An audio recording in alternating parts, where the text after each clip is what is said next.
नमस्कार दोस्तों, आप सभी को बहुत-बहुत प्रणाम। आप सभी का बहुत-बहुत स्वागत है। कल हम लोगों ने देखा था कक्षा 9 में कि कैसे हम हार्डवेयर और सॉफ्टवेयर को समझ सकते हैं। हार्डवेयर और सॉफ्टवेयर को समझना बहुत ही आसान है। इसके लिए हम लोग कुछ मुख्य बिंदुओं को ध्यान में रखेंगे।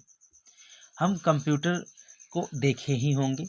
कंप्यूटर में अनेक भाग पाए जाते हैं, जैसे कि मॉनिटर, जिसे वीडियो भी कहा जाता है, जिसे वीडीयू भी कहा जाता है, वीडीयू भी कहा जाता है, विजुअल डिस्प्ले यू जिसका अर्थ होता है। ऐसी ऐसे और भी उपकरण होते हैं, जैसे माउस पाया जाता है। माउस को हम पॉइंटिंग डिवाइस कहते हैं, पॉइंटिंग डिवाइस कहते हैं। ऐसे में स्पीकर पाया जाता है, कीबोर्ड पाया जाता है और सीपीयू पाया जाता है। इन सारे उपकरणों को हम अपने हाथों से छू सकते हैं, देख सकते हैं, महसूस कर सकते हैं। तो कंप्यूटर के ऐसे भाग जिनको हम छूकर महसूस कर सकते हैं, देख भी सकते हैं, वो हार्डवेयर कहलाते हैं। आज का जो टॉपिक है वो हार्डवेयर और सॉफ्टवेयर के चारों ओर मूव होने वाला है, रिवॉल्व होने वाला है। तो सॉफ्टवेयर पढ़ने से पूर्व इन चीज़ों को अगर आप जानते हैं तो बहुत अच्छा है, नहीं जानते हैं तो हम आपके लिए साथ साथ में रिवाइज करते चलेंगे। ठीक है, तो ये उन सभी विद्यार्थियों के लिए हम लोग एक बार रिवाइज कर लेते हैं कि हम लोगों ने पिछली कक्षाओं में क्या क्या पढ़ा। हम लोगों ने पिछली कक्षाओं में देखा था कि सॉफ्टवेयर कंप्यूटर के ऐसे भाग हैं जिनको हम केवल देख सकते हैं या महसूस कर सकते हैं, उन्हें हम सॉफ्टवेयर कहते हैं। ये एक साधारण, एक सिंपल परिभाषा है। सॉफ्टवेयर की एक और अच्छी परिभाषा मानी जाती है कि प्रोग्रामों के समूह को सॉफ्टवेयर कहा जाता है। किसके समूह को? प्रोग्रामों के समूह को क्या कहा जाता है? सॉफ्टवेयर कहा जाता है। अब प्रोग्रामों का समूह क्या होता है प्यारे बच्चों? देखो, प्रोग्रामों का समूह का मतलब है, अगर कोई मशीन है एम, तो मशीन अपने आप से काम नहीं कर सकती है। कोई भी मशीन अपने आप से किसी भी वर्क को कर नहीं सकती है। उस मशीन से वर्क कराने के लिए हमें उसे आदेश देने पड़ते हैं। अब उसे आदेश को चाहे आप ऑर्डर कह लीजिए और चाहे आप इसको इंस्ट्रक्शन कह लीजिए। अभी हम लोग बताते हैं कि ऑर्डर और इंस्ट्रक्शन में अंतर क्या है। लेकिन कोई भी machine, any machine can not do work itself. कोई भी मशीन अपने आप कोई कार्य नहीं कर सकती जब तक उसको कोई आदेश या कोई निर्देश दिया ना जाए। तो ये आदेश और निर्देश जब हम सॉफ्टवेयर से बनाते हैं, टाइप करते हैं, तो यही यही सॉफ्टवेयर पहले छोटे-छोटे प्रोग्रामों के रूप में होते हैं। तो प्रोग्रामों के रूप में होते हैं और इन्हीं प्रोग्रामों को आपस में जोड़-जोड़ करके हम सॉफ्टवेयर का निर्माण कर देते हैं। तो इसीलिए कहा गया कि प्रोग्रामों के समूह को सॉफ्टवेयर कहा जाता है, जिसके प्रयोग से कार्य को संपादित या पूर्ण करने के लिए किया जाता है। मतलब इसके द्वारा हम करते क्या हैं, ये प्रोग्राम जब बन जाते हैं तब ये प्रोग्राम हम उस मशीन में इनपुट करा देते हैं, डाल देते हैं। तो फिर ये मशीन उस आदेश के अनुसार ही उस वर्क को कर सकती है। यहाँ इस लाइन का तात्पर्य यह था। आगे बढ़ते हैं।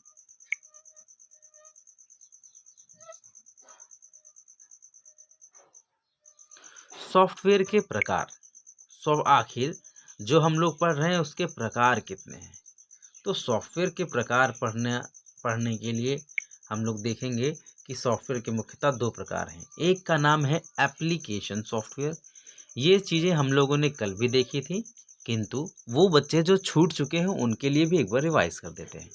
Application software and another one is system software. Application software क्या होते हैं?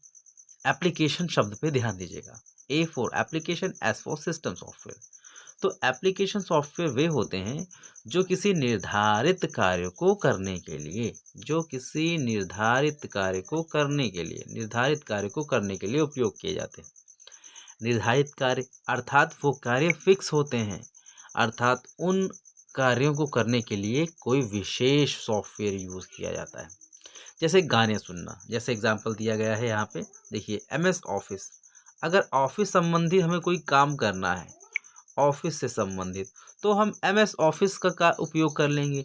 यदि हमें टाइपिंग का कोई काम करना है तो हम टाइपिंग के लिए यूज़ कर लेंगे, है ना? टाइपिंग के लिए नोटपैड यूज़ कर लेंगे। अगर हमें मनोरंजन करना है, गाना सुनना है या वीडियो देखना है, तो ऐसे तमाम मीडिया प्लेयर आते हैं, जिससे हम क्या कर सकते हैं, गाना सुन सकते हैं, वीडियो देख सकते हैं, दृश्य देख सकते हैं। कभी भी ऐसा नहीं होता कि हम गाना सुनने वाले सॉफ्टवेयर से टाइपिंग का काम करने लगें और टाइपिंग वाले सॉफ्टवेयर से पेंटिंग का काम करने लगें, तो ऐसा संभव नहीं होता है। तो इससे ये अर्थ निकलता है कि हर एक विशेष कार्य के लिए हर एक विशेष सॉफ्टवेयर बनाए गए हैं। तो इसीलिए कहा गया कि एप्लीकेशन सॉफ्टवेयर किसी निर्धारित विशेष कार्य के लिए ही उपयोग किए जाते हैं। ऐसे आप तमाम बहुत सारे एग्जाम्पल्स रियल टाइम में क्लास में देखेंगे और उसके द्वारा हम आपस में प्रश्न करके आगे बढ़ेंगे। यदि आपको कोई भी समस्या होती है तो कृपया आप अवश्य ग्रुप में सूचित करें, आप कॉल करें, किसी भी प्रकार से आपकी हेल्प ज़रूर की जाएगी। आगे बढ़ते हैं।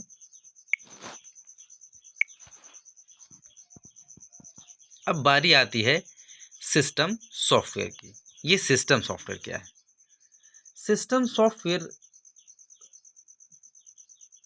कंप्यूटर के हार्डवेयर की क्रियाओं का संचालन करते हैं। अब बात आती है कि हार्डवेयर की क्रियाएं कौन सी हैं। हार्डवेयर की क्रियाएं जैसे कंप्यूटर को ऑन करना, ऑफ करना, मेमोरी, जो मेमोरी होती है कंप्यूटर की, उस मेमोरी को संभाल कर रखना। संभाल के मतलब कौन से निर्देश कंप्यूटर में जा रहे हैं और कैसे वो कार्य करेंगे, और कंप्यूटर के अन्य उपकरण भी लगे हुए हैं। कंप्यूटर के अन्य उपकरण जैसे SMPS लगा हुआ है, मेमोरी लगी हुई है, आपने देखा ही SMPS लगा हुआ है, आपका CD राइटर रीडर राइटर लगा हुआ है, और भी आपके अन्य उपकरण हैं, आपका मदरबोर्ड लगा है। तो इन सारे हार्डवेयर के बीच में IPC इन सारे हार्डवेयर के बीच में IPC कैसे होगा? IPC का माने इंटर पर्सनल कम्युनिकेशन, अर्थात आपस में होने वाली बातचीत। अर्थात जब कंप्यूटर के उपकरण हार्डवेयर आपस में बातचीत करते हैं, यहाँ बातचीत का मतलब है आपस में सूचनाओं का आदान प्रदान करते हैं। सूचना का आदान प्रदान बिजली के रूप में होता है और यही बिजली कंप्यूटर की भाषा में 01 कहलाती है। ठीक है? तो आई होप मैंने ये बड़ा कम शब्दों में बड़ी सी चीज़ों को समेटने की कोशिश की है। अगर आपको कठिन लगे तो आप अवश्य पूछ लें। तो सिस्टम सॉफ्टवेयर क्या करता है? हार्डवेयर की क्रियाओं को संचालित करता है और उसका रखरखाव करता है। अगर कोई प्रॉब्लम आ जाती है तो उसको भी वो संभालता है। आपने देखा होगा कि अगर फ़ैन बंद हो जाता है या गलत रैम लग जाती है, कंप्यूटर में कोई अगर गलत प्रकार से उपकरण लगाएँ तो कंप्यूटर में टी टी की एक बीप एक आवाज़ सुनाई देने लगती है। गलत बटन दबाने पर भी ऐसा हो सकता है, या किसी हार्डवेयर के निकल जाने, हट जाने पर भी ऐसा होता है। तो ऐसे बहुत से कार्य हैं जो सिस्टम सॉफ्टवेयर के द्वारा किए जाते हैं। अब कुछ सिस्टम सॉफ्टवेयर के नाम सुन लीजिए। जैसे OS है, ऑपरेटिंग सिस्टम है। ये तो प्रधान जी हैं, मुखिया जी हैं। जैसे गांव में प्रधान जी मुखिया जी होते हैं, उनके बिना गांव में बहुत सारे काम नहीं हो सकते हैं। तो OS क्या है? एक मुखिया जी है जो स्वयं तो कुछ कार्य नहीं करता, लेकिन खुद जो है बहुत सारे सॉफ्टवेयर का क्या होता है, समूह होता है, सबको संचालित करता है, सब पर नियंत्रित रखता है। लिंकर है और लोडर है। लिंकर का काम है जोड़ने का, लोडर का काम है मेमोरी में लोड करने का। तो लिंकर क्या करता है? एक निर्देश के समाप्त होने पर दूसरे निर्देश को लिंक करके जोड़ करके रखता है कि इसके बाद ये वाला निर्देश चलेगा, इसके बाद ये वाला काम होना है, आदि आदि। और क्या है? आगे बढ़ते हैं।